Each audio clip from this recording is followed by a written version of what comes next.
Bapak Saudara, mari kita berdoa sebelum kita belajar firman Tuhan. Terima kasih Bapa, kami bersyukur pada pagi hari ini. Kami menikmati kebaikan Tuhan, kami menikmati kasih kemurahan Tuhan dalam kehidupan kami Bapa. Dan saat pagi hari ini kami rindu belajar akan kebenaran firman-Mu, menikmati kebaikan Tuhan melalui setiap firman yang akan kami renungkan bersama-sama Bapa. Terima kasih Bapa, kami serahkan waktu ini ke dalam tangan kasih Tuhan. Tuhan Yesus yang memimpin, Tuhan Yesus yang memberkati dan biarlah setiap firman yang boleh kami pelajari bersama-sama menjadi berkat dalam kehidupan kami, memimpin dalam setiap langkah kehidupan kami Bapa. Terima kasih Bapa. Kami bersyukur dan kami naikkan doa kami hanya di dalam satu nama Tuhan kami Yesus Kristus, Tuhan dan juga Juru Selamat kami yang hidup. Haleluya. Amin. Shalom. Selamat pagi Bapak Ibu, Saudara terkasih dalam Tuhan Yesus. Kita akan membaca Alkitab kita terlebih dahulu dari Mazmur 145 ayat yang ke-18. Mazmur 145 ayat 18. Kita akan membaca 1, 2, 3. Tuhan dekat pada setiap orang yang berseru kepadanya, pada setiap orang yang berseru kepadanya dalam kesetiaan. Mazmur 145 ayat yang ke-18 ini mengingatkan kehidupan kita sebagai orang-orang percaya untuk kita senantiasa berseru kepada Tuhan, berseru dengan kesetiaan.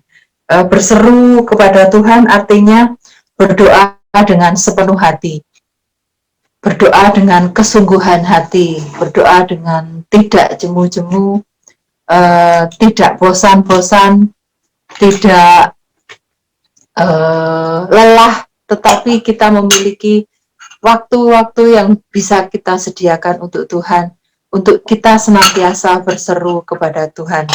Bapak Ibu Saudara, berdoa itu satu hal yang kita lakukan setiap hari, satu hal yang kita lakukan yang menjadi nafas dalam kehidupan kita sebagai orang-orang yang percaya. Bahkan pemazmur juga sampaikan di dalam Mazmur 119 ayat yang ke-67 dikatakan, jika kita berseru kepadanya, Tuhan akan menjawab lebih daripada apa yang kita minta dan kita doakan. Itu satu ungkapan yang luar biasa. Saat kita berseru, saat kita berdoa kepada Tuhan, Tuhan menjawab lebih dari apa yang kita minta dan lebih dari apa yang kita doakan. Dari Mazmur 145 ayat yang ke-18 ini ada dua kunci yang bisa kita pelajari bersama. Yang pertama adalah berseru, yang kedua adalah kesetiaan. Berseru satu ungkapan bisa dikatakan sebagai kata aktif, di mana kita selalu aktif, di mana kita selalu itu berarti senantiasa berdoa, senantiasa berseru, senantiasa berbicara kepada Tuhan dengan penuh kesungguhan hati. Itu yang kita lakukan sebagai orang-orang yang percaya. Yang kedua adalah kesetiaan. Berbicara tentang kesetiaan itu bukan hal yang mudah. Kesetiaan itu adalah, bisa dikatakan adalah hal yang sangat mahal. Bukan hanya di masa sekarang, tapi juga pada masa-masa dulu, kesetiaan itu sangat diperlukan dalam kehidupan kita. Dalam kehidupan kita secara kerohanian, dan juga dalam kehidupan kita sehari-hari. Berbicara tentang kesetiaan, saya ada dua cerita tentang kesetiaan, tentang seorang suami. Tentang dua orang suami. Mengapa saya berceritanya tentang suami? Karena yang saya ingat itu, saya pagi-pagi sedang ngelawak. Berbicara dua cerita tentang tentang suami. Yang pertama, saya sudah lama membaca cerita ini. Saya jadi agak lupa-lupa ingat sih. Tentang seorang suami dari Jepang seingat saya. Suami yang sangat tampan menikah dengan seorang istri yang sangat cantik. Nah, biasanya kalau orang tampan menikah dengan orang yang cantik juga biar sepadan gitu ya. Kalau orang cantik menikah sama orang tampan menikah sama orang yang tidak cantik itu biasanya jadi viral. Orang bule yang sangat cantik menikah sama orang Sumba yang kulitnya gelap itu biasanya jadi viral. Ada banyak berita viral seperti itu saat ini. Tentang seorang suami yang dari Jepang. Dia sangat tampan, dia memilih seorang istri yang sangat cantik juga. Sampai akhirnya lahir seorang anak. Anak pertama seingat saya tidak rupawan, jadi tidak tampan dan juga tidak cantik. Anak kedua juga begitu, sampai kepada anak yang ketiga. Kok tidak ganteng seperti saya, itu yang ada di pikiran oleh suami ini. Sampai akhirnya dia melakukan penyelidikan. Setelah diselidiki, dia ketahui bahwa istrinya itu cantik karena operasi plastik ya. Kalau di Korea itu sangat terkenal dengan oplasnya itu, jadi yang wajahnya biasa-biasa saja bisa menjadi berkilau, glowing sekarang. Bahasa sekarang itu glowing. Jadi sangat cantik gitu. Dan karena suami ini merasa dibohongi, istrinya yang dulunya yang dia pikir itu cantik asli, itu cantik asli itu ternyata tidak. Dan akhirnya suami ini memutuskan untuk menceraikan istrinya karena dia berharap dengan menikahi seorang istri yang cantik dia akan mendapatkan keturunan yang rupawan juga, tapi dia tidak dapatkan dari istrinya dan dia akhirnya putuskan untuk menceraikan istrinya. Itu satu cerita yang menurut saya sangat tragis. Seharusnya ya sudah punya anak 3 ya sudah diterima saja, meskipun istrinya cantik karena operasi plastik. Kalau saya mikir mungkin nanti anaknya gede-gedenya dioperasi juga biar cantik dan rupawan itu, tapi dia memutuskan untuk menceraikan istrinya. Itu cerita yang pertama. Cerita yang kedua tentang seorang suami juga. Seorang suami yang harus merawat istrinya karena sakit kanker, sakit yang sangat parah. Dia harus merawat setiap hari. Merawat orang sakit itu tidak mudah, Bapak Ibu Saudara. Mulai dari menyediakan makan, merawat, memandikan, dan semua hal karena istrinya sudah tidak bisa melakukan aktivitasnya dengan sendiri. Mengantar ke dokter juga itu membutuhkan satu pengorbanan yang luar biasa, dan pastinya itu satu kesetiaan yang teruji di dalam kehidupan sebuah keluarga adalah kalau salah satu pasangan kita sakit. Janji sebuah pernikahan adalah setia dalam sakit dan sehat, setia dalam kaya dan miskin, setia dalam gendut ataupun kurus itu. Yaitu kesetiaan yang teruji adalah salah satunya saat salah satu pasangan kita mengalami sakit di mana dia tidak bisa berbuat apa-apa.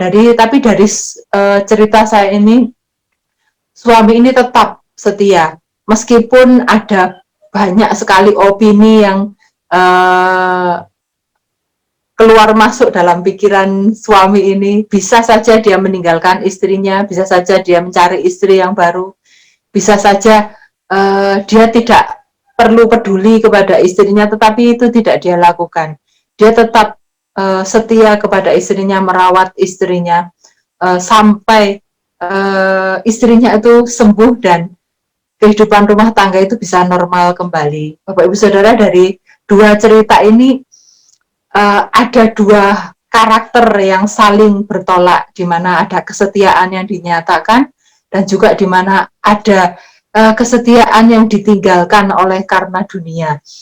Dunia itu mengajarkan banyak hal, tapi satu hal yang Tuhan ajarkan dalam kehidupan kita adalah kesetiaan.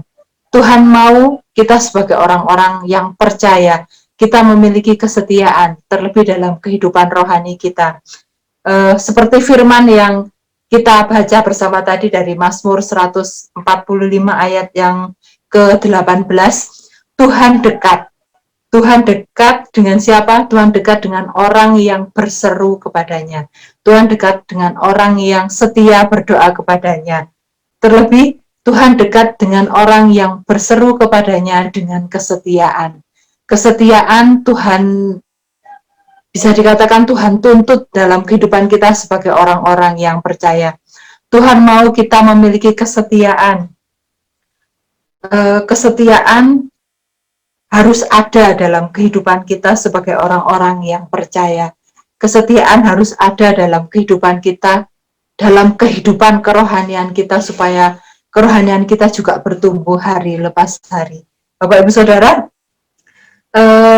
sehingga dengan kesetiaan kita itu kita hidup seturut dengan kehendak Tuhan. Seturut dengan kehendak Tuhan juga berbicara tentang kehidupan doa kita. Bapak Ibu Saudara, dari 1 Yohanes 5 ayat yang ke-14 kita akan pelajari juga bagaimana kehidupan doa kita itu seturut dengan kehendak Tuhan. 1 Yohanes 5 ayat yang ke-14, firman Tuhan di sini berbicara tentang kehidupan doa yang seturut dengan kehendak Tuhan. Dan inilah keberanian percaya kita kepadanya, yaitu bahwa Ia mengabulkan doa kita jikalau kita meminta sesuatu kepadanya menurut kehendaknya. Satu ungkapan yang disampaikan oleh Yohanes di dalam 1 Yohanes 5 ayat yang ke-14 ini, satu hal yang mengajarkan juga dalam kehidupan kita untuk kita bisa berdoa seturut dengan kehendaknya. Bagaimana kita mengetahui kalau doa kita itu seturut dengan kehendak Tuhan?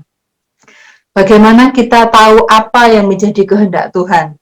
Bagaimana kita mengetahui apa yang menjadi pikiran dan juga rencana Tuhan dalam kehidupan kita melalui setiap doa-doa yang kita naikkan kepada Tuhan?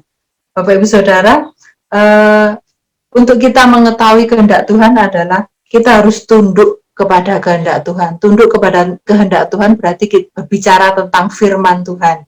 Kita mengetahui isi firman Tuhan. Kita memahami apa yang menjadi kehendak Tuhan itu ada di dalam Alkitab, di dalam setiap firman yang boleh kita pelajari bersama-sama. Berfokus kepada firman Tuhan. Untuk kita bisa mengetahui kehendak Tuhan, kita harus berfokus kepada Tuhan. Maka Roh Kudus melalui setiap doa yang kita naikkan kepadanya, kita akan mengetahui kehendak Tuhan. Dia memberdayakan kita, memotivasi kita, dan memimpin setiap doa-doa kita. Di dalam Roma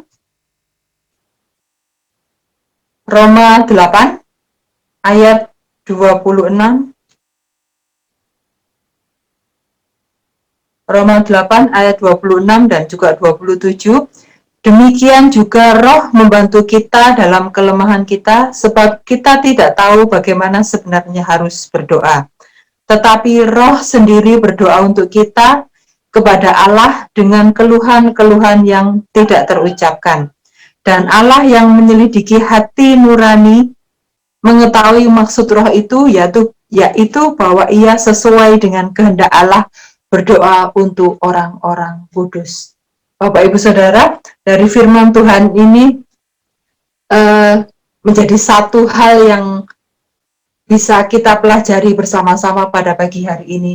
Bagaimana kita mengetahui kehendak Tuhan adalah dengan Roh Kudus itu sendiri yang memimpin dalam setiap doa-doa kita.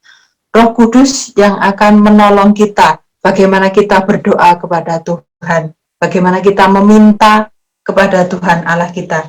Tuhan membimbing dan mengarahkan kita dalam doa-doa kita, dan kita akan berdoa menurut kehendak Allah. Demikian firman Tuhan pada pagi hari ini, Bapak Ibu Saudara. Kiranya firman Tuhan ini boleh menjadi berkat dalam kehidupan kita. Bagaimana Tuhan dekat dengan kehidupan kita saat kita setia berseru kepada Tuhan. Berseru kepada Tuhan dengan penuh kesetiaan dan juga berdoa menurut kehendak Tuhan. Kita rindu bahwa dalam setiap doa-doa kita, Roh Kudus yang memimpin, Roh Kudus yang mengarahkan sehingga apa yang kita doakan seturut dengan kehendak Tuhan. Amin.